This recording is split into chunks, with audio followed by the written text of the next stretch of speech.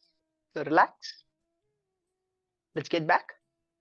So the most empowering context you can have with reality is, first is you creating your own reality. Second, you enrolling into this created reality and creating an agreement for those to be recognized as a reality. And three, you managing that agreement so that the reality remains as reality.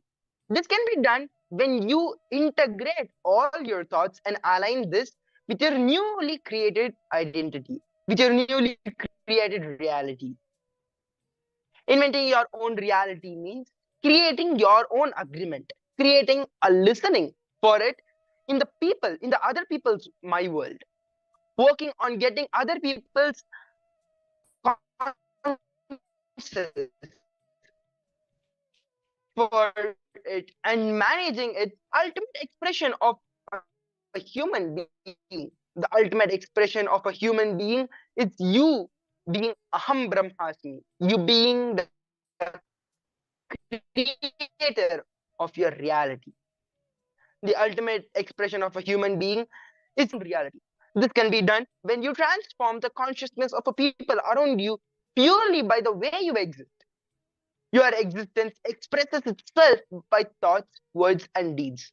The highest expression of your thoughts, words, and deeds is when you do deeds which are continuously expanding you. They are the deeds that are basically contributing in nature, contributing to the evolution of the consciousness around you. So now let's watch a beautiful clip where Swamiji is going to be explaining deeper truths and giving us deeper understanding onto how to create our own reality. So now please get into the space of listening as we watch this beautiful clip.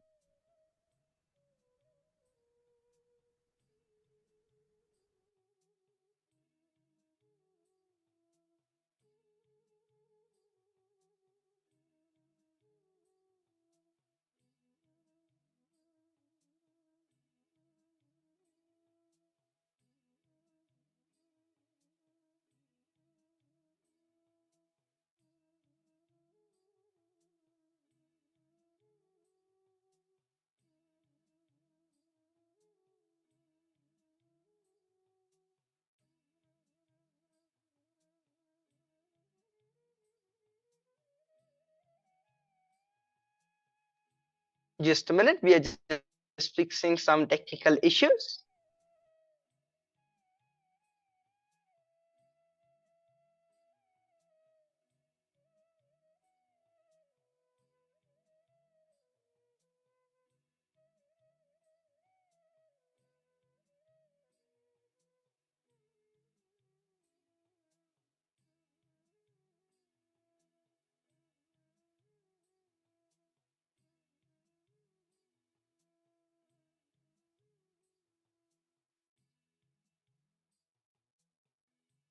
Analyze this first truth. You are your ultimate reality. You are your ultimate truth. Paramasatya. Paramasatya about you is you are Paramashiva. Listen, there are various truths about you.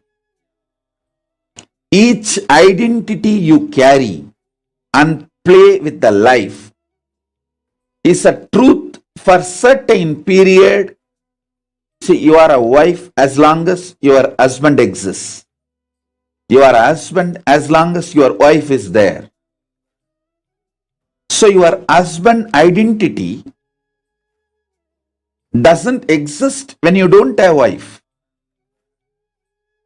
Your son, daughter, father, mother, each identity, employer, employee, any identity you carry is a truth at certain level for certain period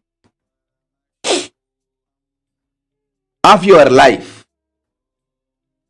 But the ultimate reality about you, ultimate truth about you is you are Paramashiva. Listen. Only the ultimate truth about you, Parama Satya about you, ultimate reality about you, is only the legitimate identity of you. Parama Satya about you is only the legitimate identity of you. Everything else, even if you think exists illegitimately. Please listen, understand. Other than your ultimate reality, ultimate truth, Parama Satya about you, that you are Paramashiva, any other identity, even if you think they exist, first of all, they don't exist. Other than your Parama Satya, ultimate reality, ultimate truth about you, nothing else exists. Even if you think they exist illegitimately. Declare legitimacy of your Parama Satya to yourself and illegitimacy of all the other realities, all the other lower truths about you, lower identities about you, lower ideas about you, lower existences about you. Understand? Your confusion, self-doubts, self-hatred, self-denial, social status, the way you internalize and cognize your identity based on the way society treats you, all this, even if it exists illegitimately. In cosmos, in the universe, in the Prapancha, in the Brahmanda,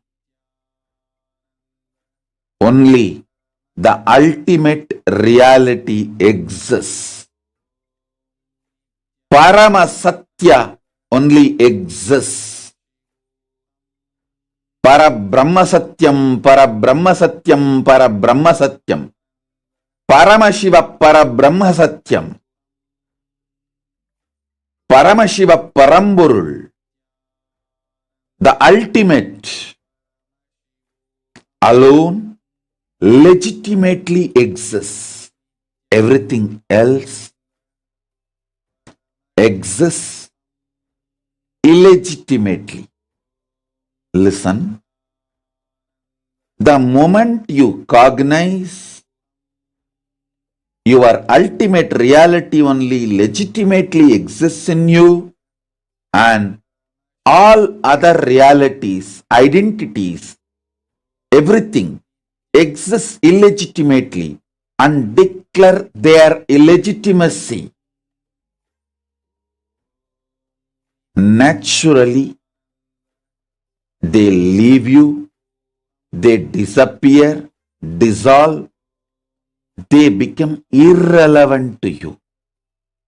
The lower identities, conflicts, confusions, incompletions, struggles with which you are struggling in your life, the moment you declare their existence as illegitimate existence,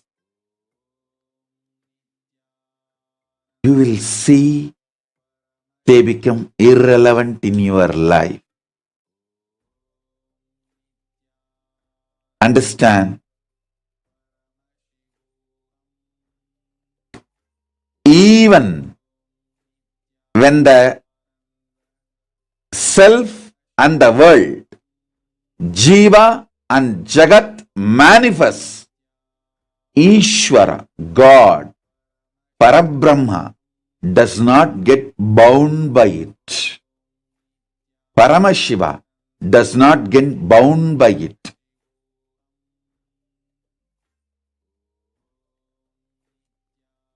பசுவாகவும் பாசமாகவும் திரிந்திருக்கும் காலத்திலும் கூட பதி தன் ஸ்வயத்தையும் சுதந்திரத்தையும் இருப்பையும் இழப்பதும் இல்லை, மறப்பதும் இல்லை. இதுவே பதி பசு பாசத்தின் சத்திய உச்ச சூக்ஷ்ம தத்துவ பரமசத்தியம்.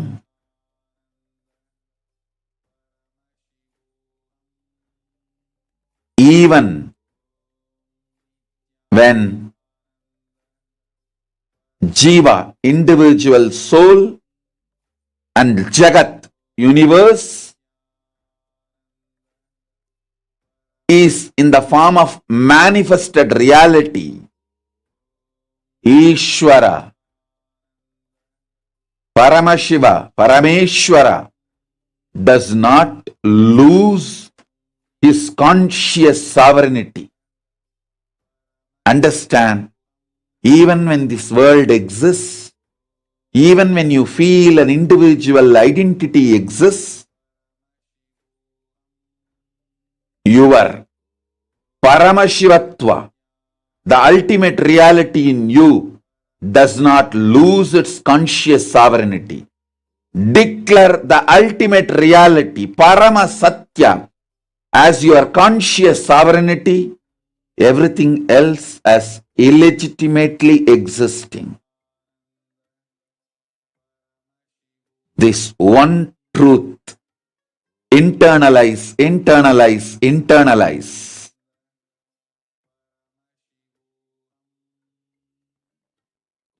You will see your life getting better, better, better every day.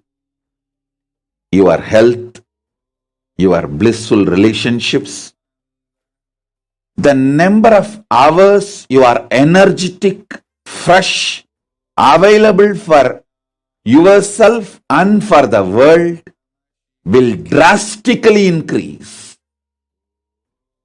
The wealth around your life, the resources of your life will drastically increase. You will start manifesting ultimate powers beyond the known physics of the modern day science. That is what I call powers. Listen. Manifestation of the ultimate reality beyond the knowledge of known modern science is power manifestation. You will see this powerful cognition, ultimate reality, you are Paramashiva, makes you manifest powers of Paramashiva in your day-to-day life. And ultimately, enlightenment, liberation, moksha becomes your lifestyle.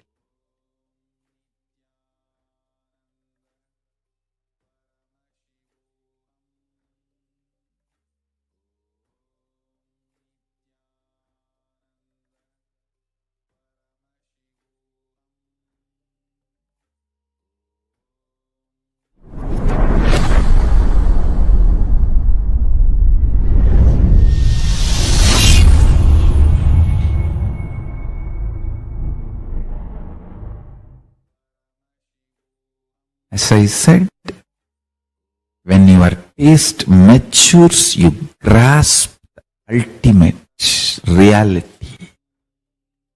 Then you will understand. You can't even say infinity is equivalent to infinity, because the moment you say infinity is equivalent to infinity, you are trying to develop binary logic for multidimensional reality. You can't develop a binary logic formula for multidimensional reality. Multidimensional reality can only be enjoyed, cannot be mathematized.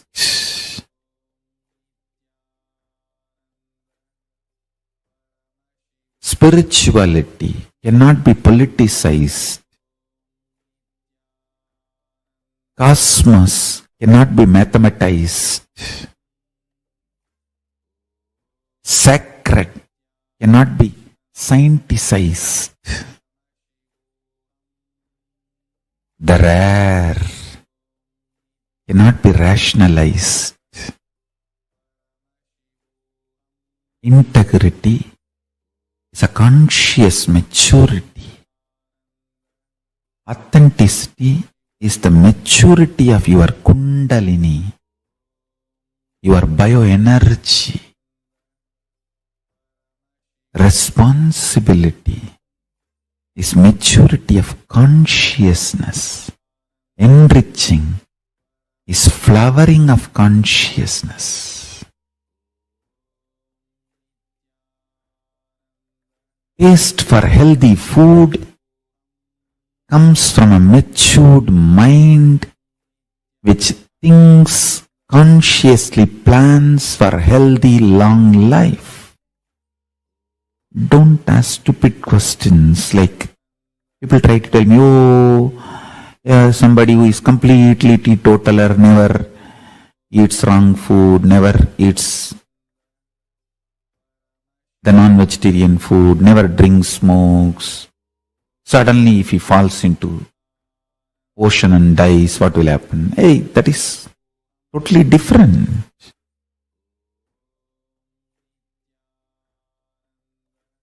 Exemptions are not rules. Exemptions are exemptions because they are exemptions.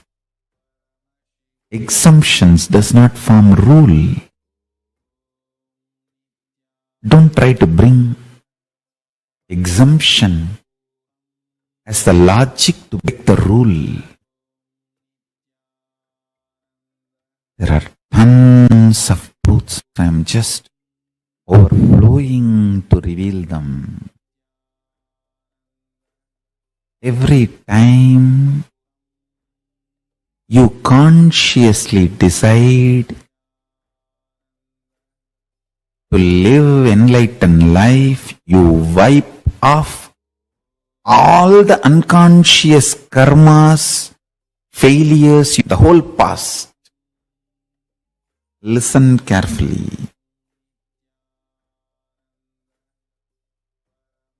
When Karna does dana, he gives whatever is there.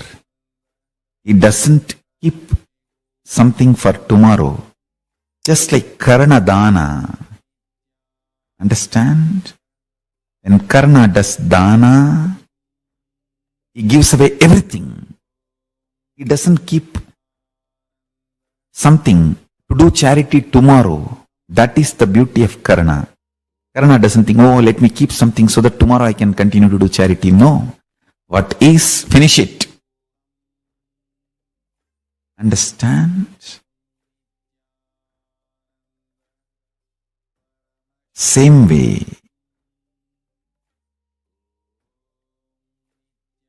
if you declare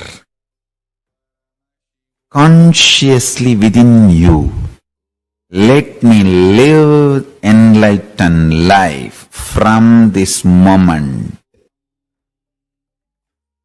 All the unconscious patterns and negativity you developed loses power over you. Understand? For example, if you declare, let me become pure vegetarian from this moment, all the toxins you developed in your system due to non-vegetarian food melts away. Only if you fail and start taking non-vegetarian food again, those patterns come back. Otherwise, they get pushed into Sanjita, means the bank of karma. And if you don't get them back and reuse again and again, they get once for all burnt.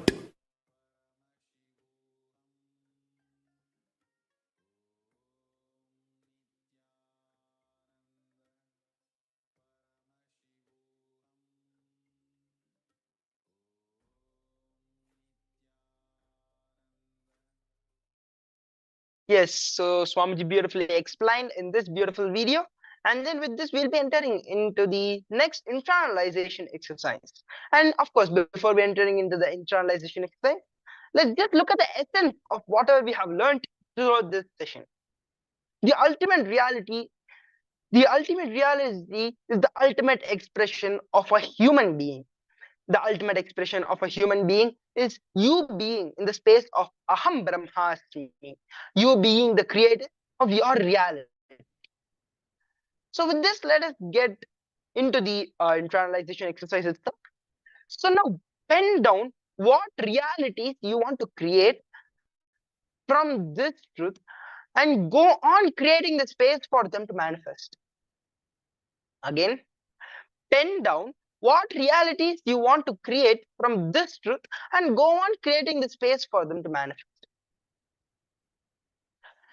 So the ultimate reality is the ultimate expression of a human being. The ultimate expression of you being the human is Aham Brahmasmi, you being the creator of your reality. With this powerful cognition, with you knowing that you are the creator of your reality, Aham Brahmasmi, pen down the realities you want to create.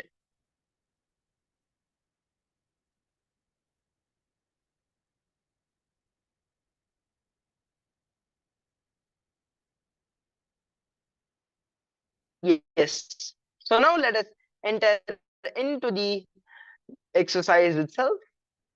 So please bring your book and pen and start penning them down.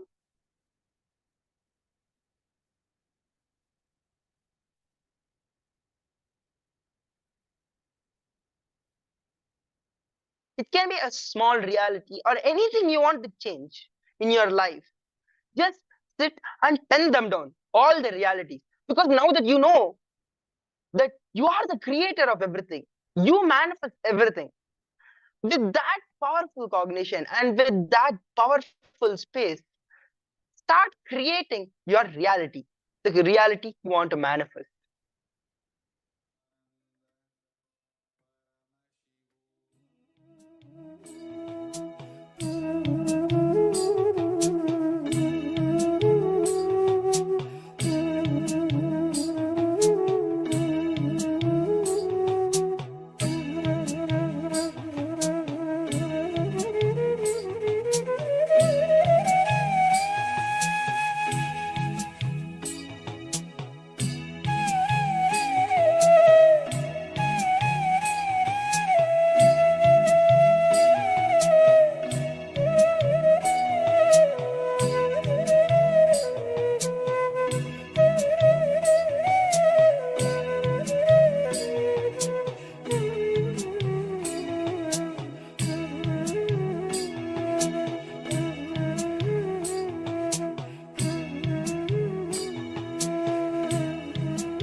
Yes. So now I hope you have chosen the right reality and the right for you to manifest in your life. So now with this, let's enter into power manifestation.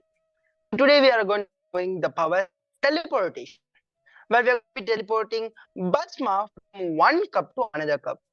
So before we enter into power manifestation, for requesting all the participants who are watching us live on YouTube and who is connected in the to a cup, and if you have bus completely, you can have get two cups, one empty cup and another cup filled with basma, or you can any powder.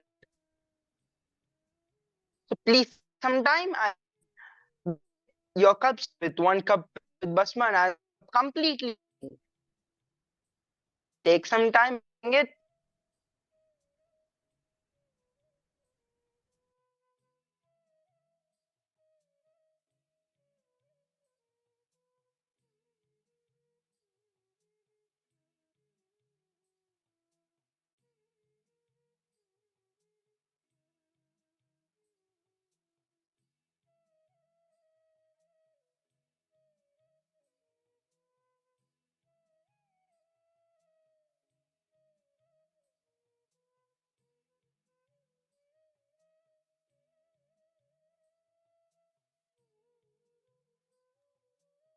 Yes. So now let's enter the power manifestation. So first let us look at the Shastra Brahmana, scriptural reference for this power manifestation, for this power.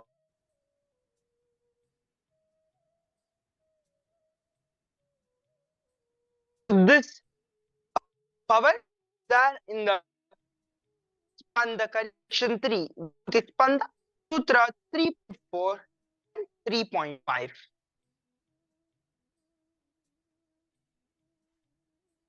यदार्थो स्थो दृष्टा समेऽपि चेति भूयस्फुटो भाति स्वभावोऽध्यायोगिता.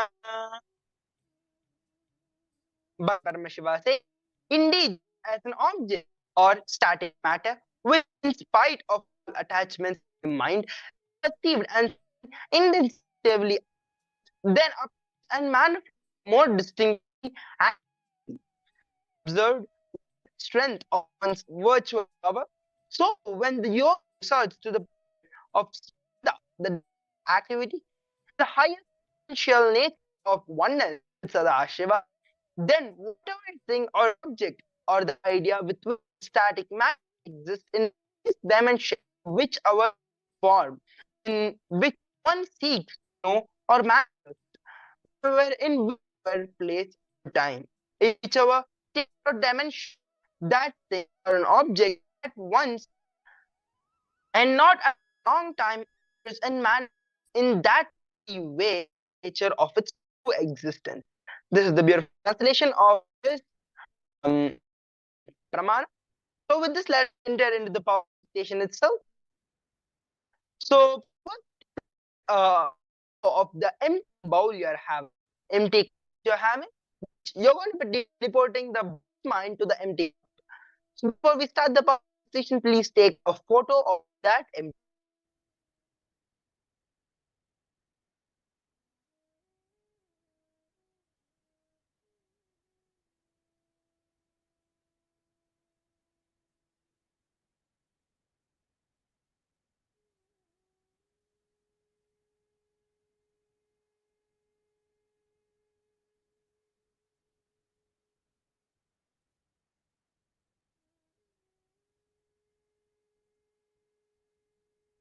Yes. Chanting the Mahavakya intensely. Om Nithyananda Paramashivoham.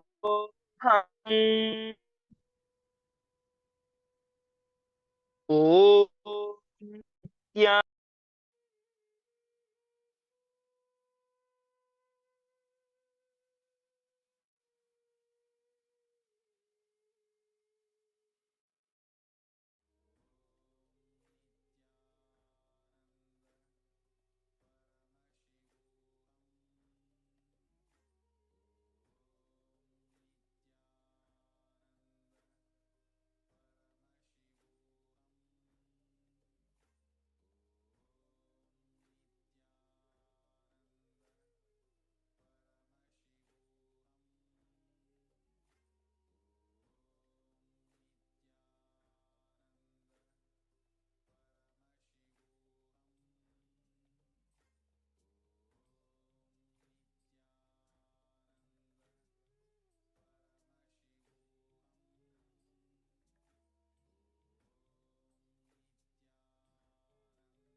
Sorry for the technical glitch. So let's Namaha. Om Nithyananda Paramashivoham. Om Nithyananda Paramashivoham.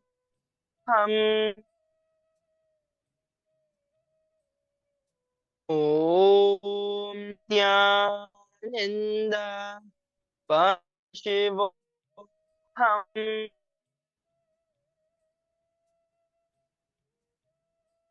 Om Nithyananda Paramashivoham.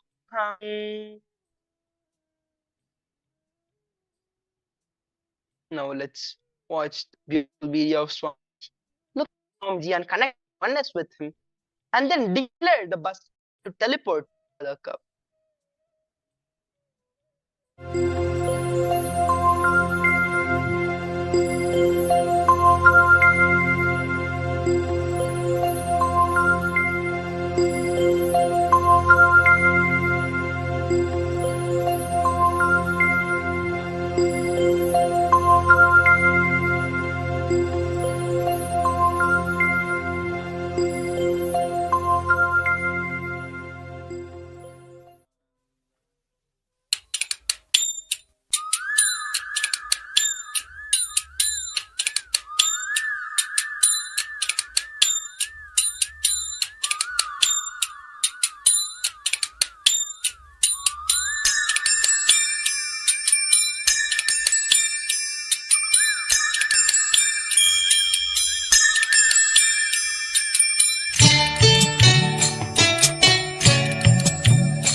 அண்டமாகி அறிவதற்கு அரியதான பொருளதாகி தொண்டர்களின் குருவுமாகி தூய்மையான தெய்வமாகி அண்டமாகி அறிவதற்கு அரியதான பொருளதாகி தொண்டர்களின் குருவுமாகி தூய்மையான தெய்வமாகி திசையெட்டும் போற்றுகின்ற என் ஐயன் ஈசனவன் திடமுடைய நித்யநந்தன் தினமும் என் திறத்தை காக்க நித்ய சண்முகா நின்னை பற்றினோம் நித்யநந்த சண்முகா காக்க காக்கவே நித்ய சண்முகா நின்னை பற்றினோம் நித்யநந்த சண்முகா காக்க காக்கவே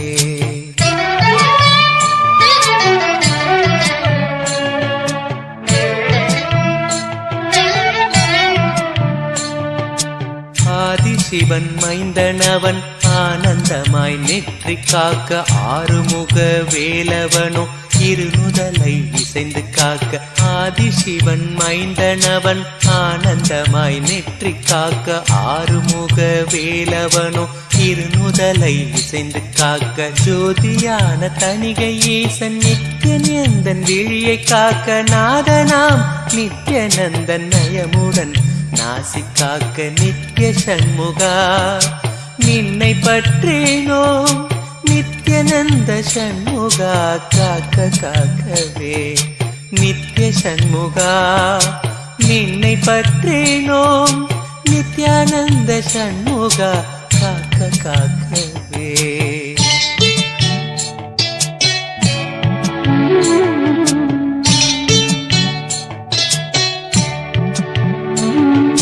செவி இரண்டும் சிறப்புடனே சிவகாமி செல்வன் காக்க வாயை வேலவன் காக்க நாப்பல் முழுதும் நித்யன் காக்க செவி இரண்டும் சிறப்புடனே சிவகாமி செல்வன் காக்க வாயை வேலவன் காக்க நாப்பல் முழுதும் நித்யன் காக்க கருப்பை தன்னை கந்தன் நித்யன் கருணையுடன் காக்க பின்னர் பிடரி தன்னை பிரியமுடன் சிவ நித்யானந்தன் காக்க நித்ய சண்முகா நின்னை பற்றினோம் நித்யநந்த சண்முகா காக்க காக்கவே நித்ய சண்முகா நின்னை பற்றினோம் நித்யானந்த சண்முகா காக்க காக்கவே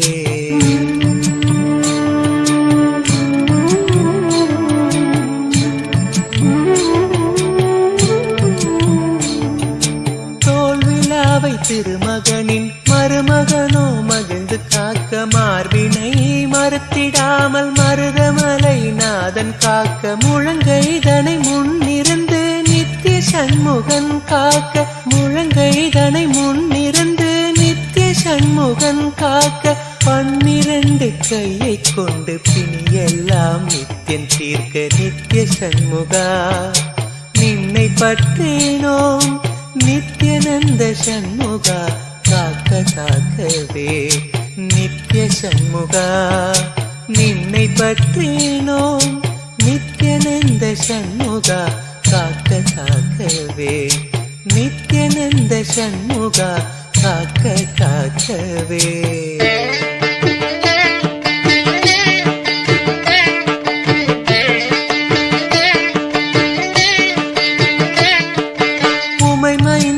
உறுதியாக முன்கை தன்னை முகிழ்ந்து காக்க கைத்தலத்தை மால் மருகன் நித்திய சுப்பிரமணியன் காக்க உமை மைந்தன் உறுதியாக முன்கை தன்னை முகிழ்ந்து காக்க கைத்தலத்தை மால் மருகன் நித்திய சுப்பிரமணியன் காக்க பொறிக்கரம் விரல்கள் 10 பாங்குடனே புறம் கையும் பின்முதுகும் பின்னவனோ பிணியில்லாமலை காக்க நித்திய சண்முகா நின்னை பற்றினோம் நித்யநந்த சண்முகா காக்க காக்கவே நித்திய சண்முகா நின்னை பற்றினோம் நித்யநந்த சண்முகா காக்க காக்கவே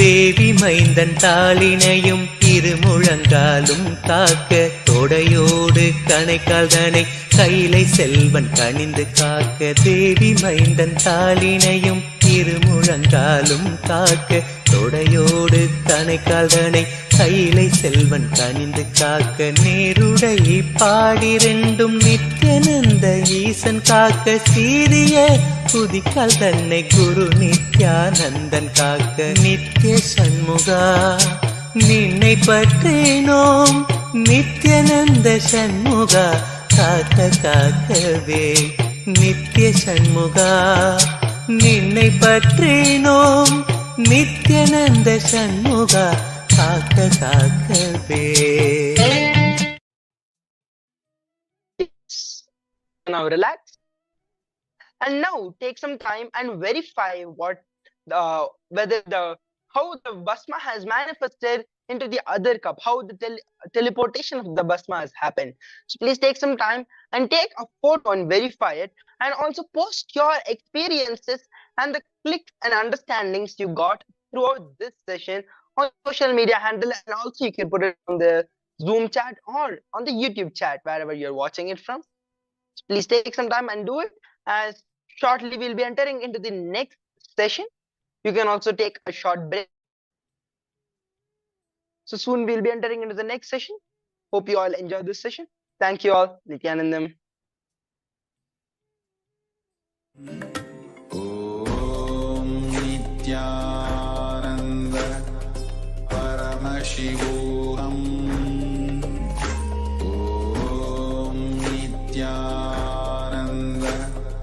Paramashivoham. Om Nithyananda Paramashivoham. Om Nithyananda Paramashivoham. Om Nithyananda Paramashivoham. Om Nithyananda Paramashivoham.